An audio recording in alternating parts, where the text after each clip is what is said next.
Hello, good evening, my dear friends. Welcome to my YouTube channel.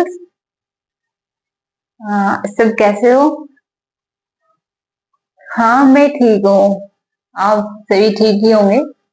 और अच्छा है, आपकी प्रिपरेशन अच्छी चल रही होगी।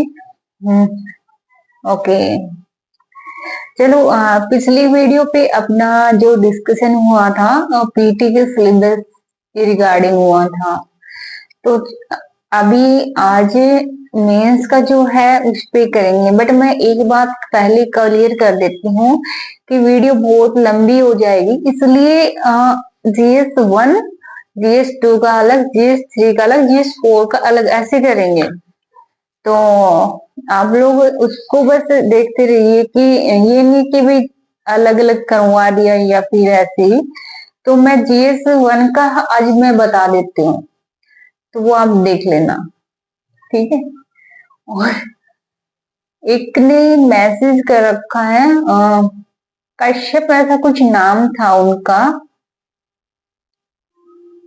कि हिंदी या इंग्लिश देखो सेम ही रहता है। आप इंग्लिश मीडियम से हो तो वही बुक थोड़ा, ये तो है नहीं कि अलग है, वही रहता है आप लोगों का भी, और हिंदी मीडियम का भी वही है। तो ऐसा तो कुछ है नहीं, कुछ चीजें अलग होंगी, बट इंग्लिश में थोड़ा सा कंटेंट बेस्ट मिल जाता है। और ऐसी बात ही नहीं है कि यार हिंदी मीडियम वालों को इंग्लिश नहीं आती, आती है उनको।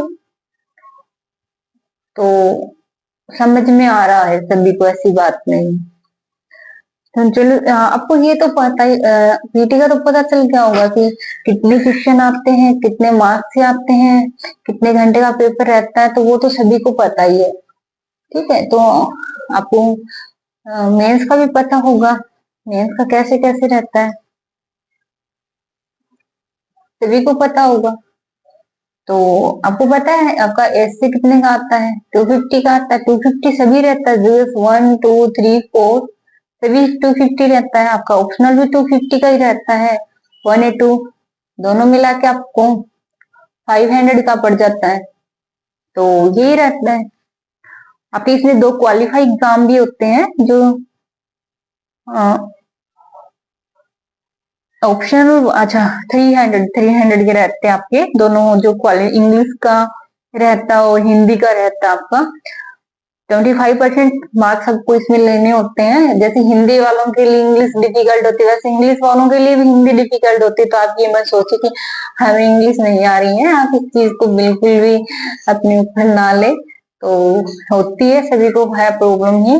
25 मार्क्स लेने होते, क्वालिफाई बोला जाता है इसको, हिंदी और इंग्लिश का जो रहता है। तो ये चीजें रहती हैं आपके। तो चलो, हम GS1 है, उसके सिलेबस है और कैसे कैसे है वो शायद हमें भी नहीं आया था समझ में, और उसके रिगार्डिंग हम थोड़े से डिस्कस कर लेते हैं। तो वो आप अपना सिलेबस पास में रखो, अगर है तो निकाल तो लिया होगा।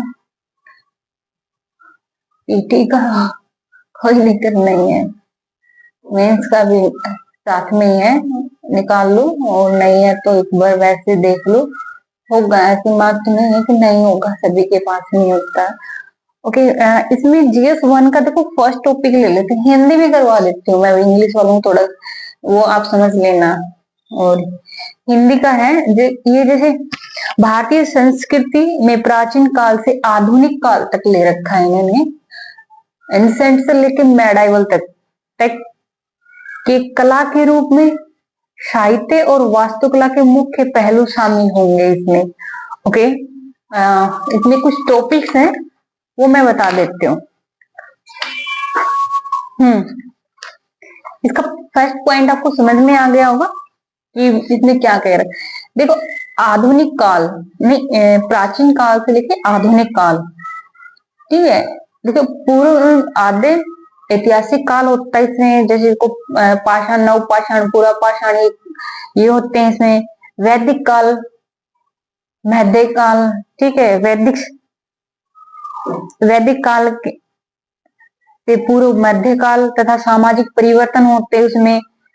वैदिक काल से पूर्व मध्य काल तक अर्थव्यवस्था होती है। वैदिक काल से पूर्व मध्य काल तक सामाजिक परिवर्तन होते हैं। तो वही है कि जो वैदिक काल है और पूर्व मध्य काल तक जो भी परिवर्तन, जैसे सामाजिक लगा लो, राजनीतिक लगा लो या आर्थिक लगा लो, तो धार्मिक परिवर्तन भी यहाँ पे, राजनीतिक भी हुए हैं, तो वो चीजें उससे रिलेटेड यहाँ पे क्वेश्चन पूछे जाते हैं और ये आप इसमें थोड़ा सा ध्यान देने वाली बातें रहती हैं। उसके बाद में वैदिक और बुद्ध काल में धार्मिक परिवर्तन, यहाँ पे बुद्ध काल से लेके नहीं, वैदिक काल और बुद्ध काल जो धार्मिक परिवर्तन होते हैं वो उससे रिलेटेड कुछ क्वेश्चन यहाँ पे आते हैं जो यूपीएससी के जो ट्रेंड में देखने के लिए आता है। ओके, वैदिक काल से लेके पूर्व मध्य काल तक धर्म से रिलेटेड, रिलीजन से रिलेटेड होते हैं इसमें। ओके,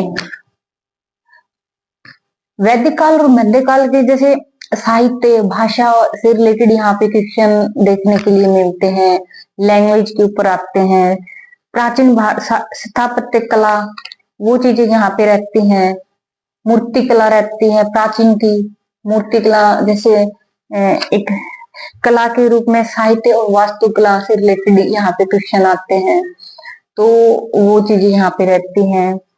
प्राचीन चित्रकला रहती है यहाँ पे, प्राचीन काल के संगीत रहते हैं, प्राचीन काल के नृत्य कला रहती है यहाँ पे। यहाँ की प्राचीन काल की जो ज्योग्राफी है, भूगोल, वहाँ के क्या क्या इन्वायरमेंट, क्या क्या चेंजेस है, वो चीजें भी यहाँ पे आती हैं।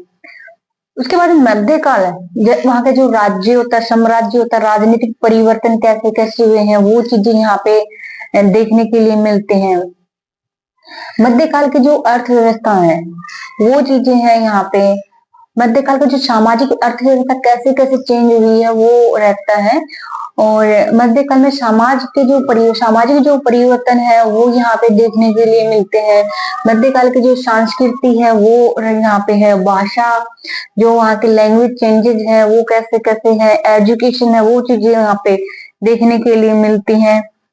तो ये चीजें आप इसके जो फर्स्ट पॉइंट में है, ये अगर देखो, मैं ये इसका है ना पीडीएफ बना के टेलीग्राम चैनल पे मैं डाल दूंगी। तो जैसे फर्स्ट टॉपिक का है, कुछ आपके पॉइंट समझ में नहीं आएंगे तो वो वहां से आप एक बार देख लेना कि हमें मेंस के रिगार्डिंग क्या क्या टॉपिक हमें क्लियर करने, क्या क्या चीजें हैं, तो वो इसमें आप देख लेना। शायद आपको पीडीएफ आज मिल जाएगा, अभी तक तो शायद मैंने नहीं डाला है, और अभी मैं ये डाल दूंगी आज, कल तक आपको मिल जाएगा।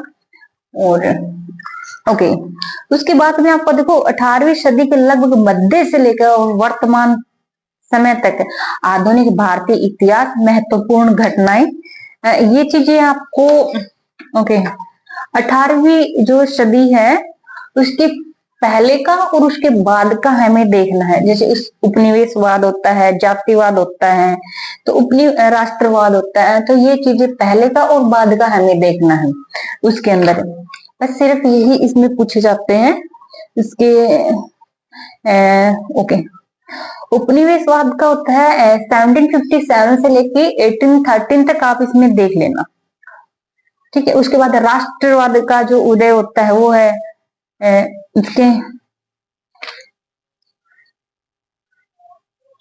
उसके अंदर आता जातिवाद, किसान, 1857 महाविद्रोह होते हैं, समाज तथा धर्म सुधार आंदोलन होते हैं, ये चीजें होती है इसमें।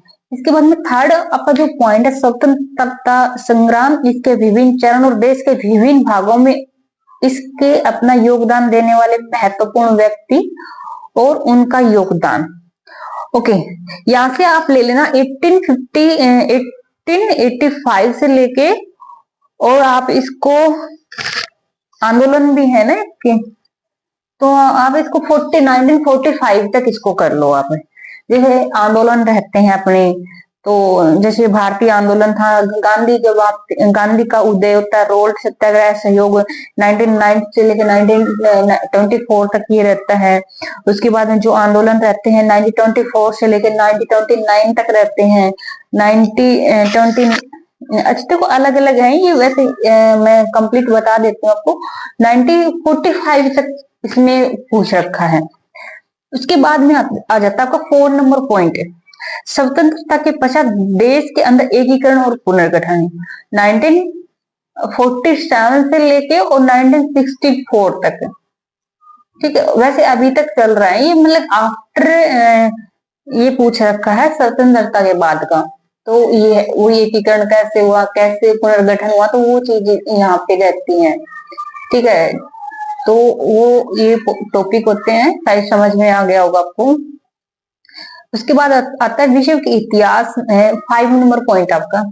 विश्व के इतिहास में 18वीं सदी तथा बाद की घटनाएं यथा औद्योगिक क्रांति, विश्व युद्ध, राष्ट्रीय सीमाओं का पुनः सीमांकन, उपनिवेशवाद की समाप्ति, राजनीतिक दर्शन जैसे साम्यवाद, पूंजीवाद, समाजवाद आदि शामिल होंगे। ओके, इसका ये आपका 5 नंबर पॉइंट।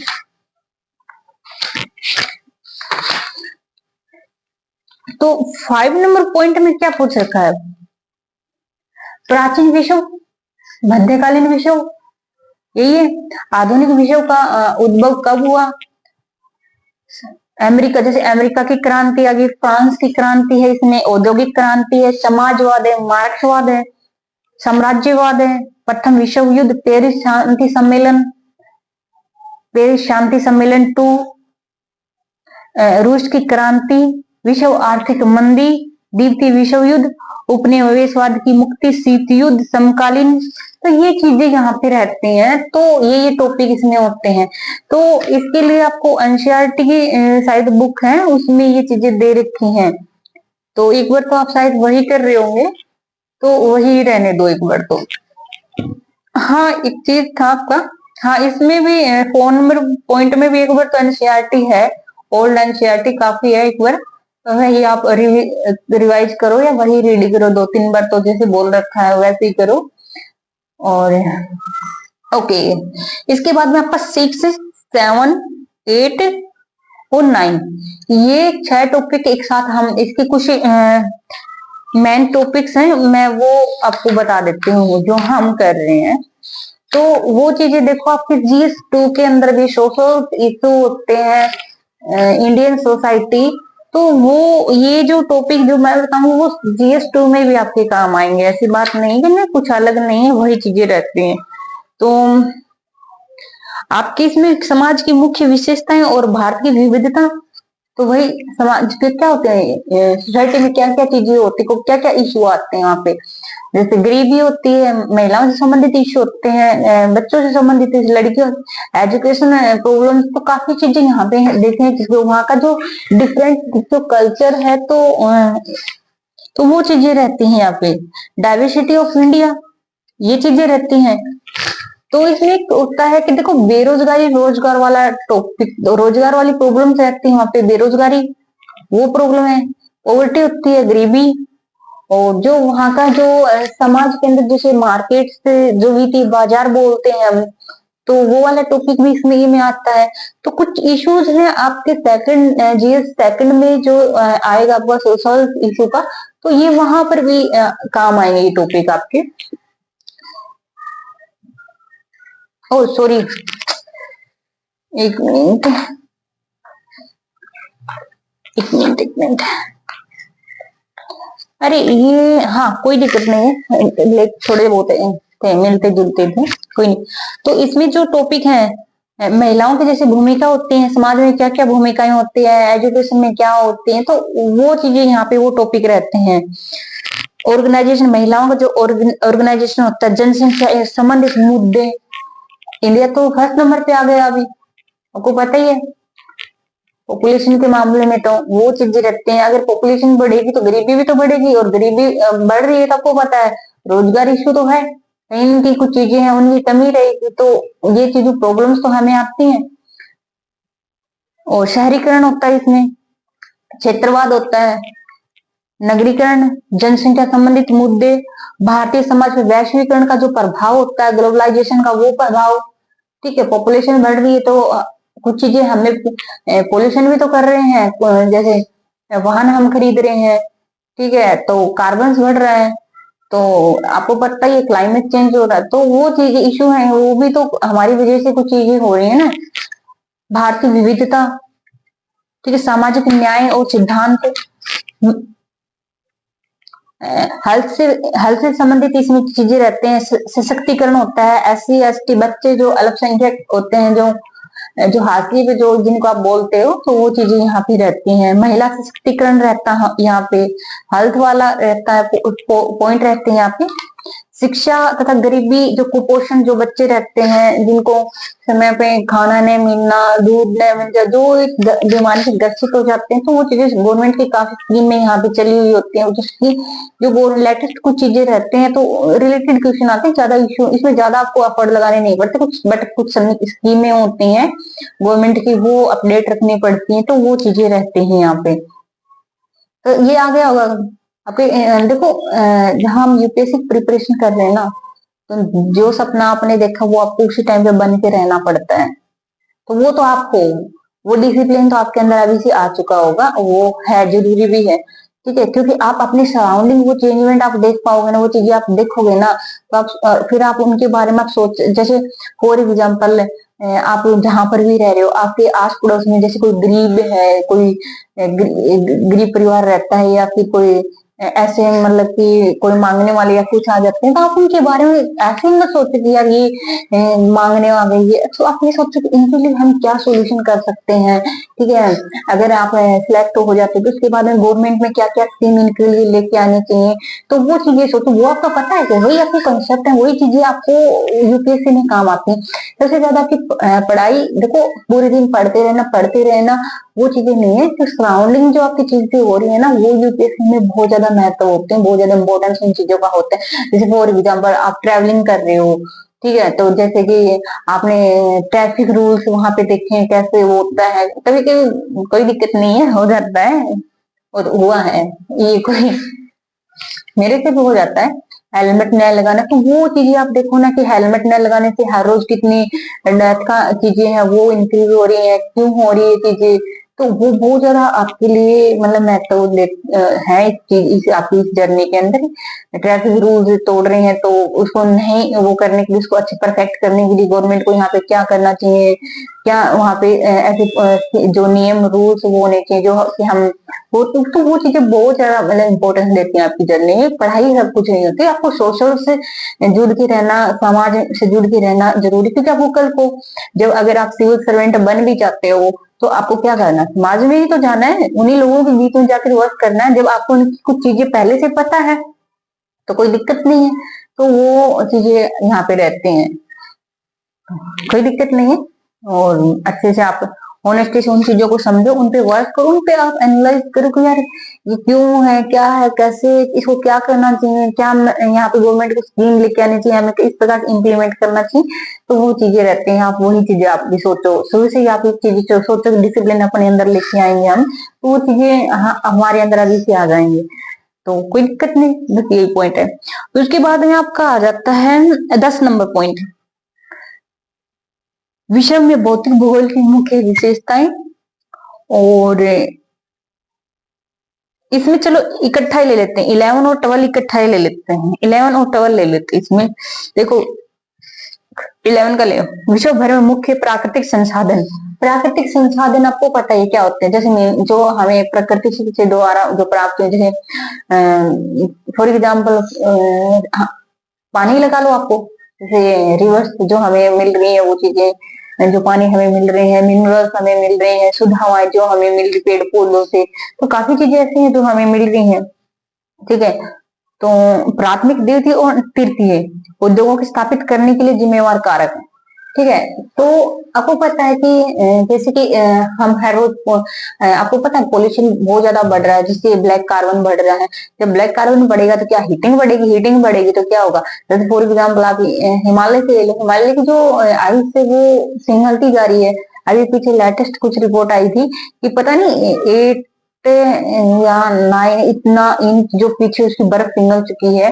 तो वो आपको पता है आने वाले टाइम में हमें जो भूजल है उसकी हमें बहुत ज्यादा प्रॉब्लम्स होगी, जिस प्रकार से हम दक्षिणी जो शायद कौन सा है, कोरिया, सॉरी मुझे याद नहीं है ना, उधर हमें ना पानी दे के आ रहे हैं, और उधर से तो ऑयल का वहां पे है ना, वही है जो हमारे यहाँ पे इंडिया में जो पानी मिल रहा है 20 रुपए लीटर, तो वही उधर भी ऐसे ही होता है। ऑयल भी उनके वैसे तो अपने भी आने वाले टाइम में पानी की बहुत ज्यादा प्रॉब्लम्स आएगी, ऐसी बात नहीं है। और जो इंडस्ट्री एरियाज होते हैं उससे रिलेटेड 11 नंबर टॉपिक में पूछ रखे हैं, तो ये चीजें रहती हैं यहाँ पे। और बस यही है, अच्छे से आप आगे जब करोगे तो आपको समझ में आ जाएगी यहाँ पे। और इसमें देखो जो 12 नंबर जो टॉपिक है ना, ये शायद आपको GS3 में आएगा, जहां तक मुझे लग रहा है। 1 मिनट में देख लेती हूँ। हाँ,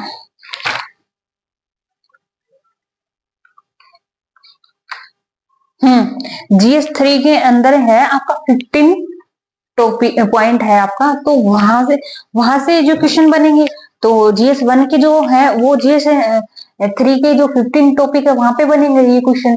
तो कुछ सिलेबस है ना थोड़ा बहुत मिलता जुलता भी है। और ये नहीं है कि भाई हमें जीएस हमने जियोग्राफी पढ़ लिया, ठीक है, आर्ट एंड कल्चर पढ़ लिया, और क्या नाम है ये सोसाइटी वाला जो है ये, तो ऐसा कुछ नहीं है। ये चीजें हमें है ना सारी चीजों को मिला के पढ़ना पड़ता है, और जब जाके हम कुछ लिख पाते हैं। अगर हमें पॉलिटिकल की नॉलेज नहीं है, ज्योग्राफी की नॉलेज है, तो आप वहां पे कुछ टैगल नहीं, फिर एक दूसरे को इंटरलिंक करना पड़ता है हमें। तो अगर सिलेबस हमें अच्छे से चीजें याद है ना, वो अच्छे से आपने रट रखा है, बहुत अच्छे से अगर आपने रट रखा है ना सिलेबस को, तो अब मैं आपको लिख के देती हूँ कि अगर आपको एक क्वेश्चन अगर 150 वर्ड का अगर आपने दे दिया ना, और आपने रट रखा पॉइंट आपको अच्छे से याद है। अगर आपको ज्योग्राफी से रिलेटेड अगर क्वेश्चन दे दिया और आपको 150 क्वेश्चन अगर आपको लिखने हैं, तो वो क्वेश्चन अगर आपको नहीं आ रहा, तो अगर आपको सिलेबस अच्छे से आ रहा है, तो आप अदर टॉपिक भी अगर पॉइंट वहां पे डाल के लिंक जोड़ जोड़ के तो आप उसको कंप्लीट कर लोगे। तो सिलेबस को इंटरलिंक करना बहुत जरूरी है। तो ये चीजें यहाँ पे रहती हैं। और बस यही है, इसमें तो GS1 का तो देखो इतना ही है। और कोई नहीं, मैं GS1 का जो पॉइंट है, पॉइंट वाइज जो सिलेबस है, तो मैं वो वहां पे शेयर करने की मैं कोशिश करती हूँ। टेलीग्राम चैनल मैं यहाँ पे लिंक जोड़ देती हूँ, तो वो आप देख लेना, ठीक है। और कोई इशू हो तो वहां पे मैसेज कर देना। और या सबसे बड़ी एक आप लोगों में से आ रहा है कि हर रोज वीडियो डालना देखो कुछ प्रॉब्लम, मेरे को हेल्थ वाली प्रॉब्लम भी हुई थी, और दूसरा मेरा ऑफिस में भी मेरे को जाना होता है, ड्यूटी पे भी जाना होता है। और साथ में आपको पता है इंसान पूरे दिन वहां पे जाके फिर पढ़ाई भी देखो करनी होती, तो वो चीजें भी रहती हैं। तो आप इस को देखो, आप मुझे भी सपोर्ट करो, ऐसी बात नहीं है। और जितना है उतना एक बार आप करो। और ये हर रोज नहीं आ रही तो कोई दिक्कत नहीं, एक दिन छोड़ के एक दिन आएगी। और एक चीज और भी है, अगर आप कोई नहीं, मैं नेक्स्ट वीडियो में इसके लिए डिस्कस करते हूँ। ओके, आज के लिए इतना ही काफी है। Okay, bye, take care.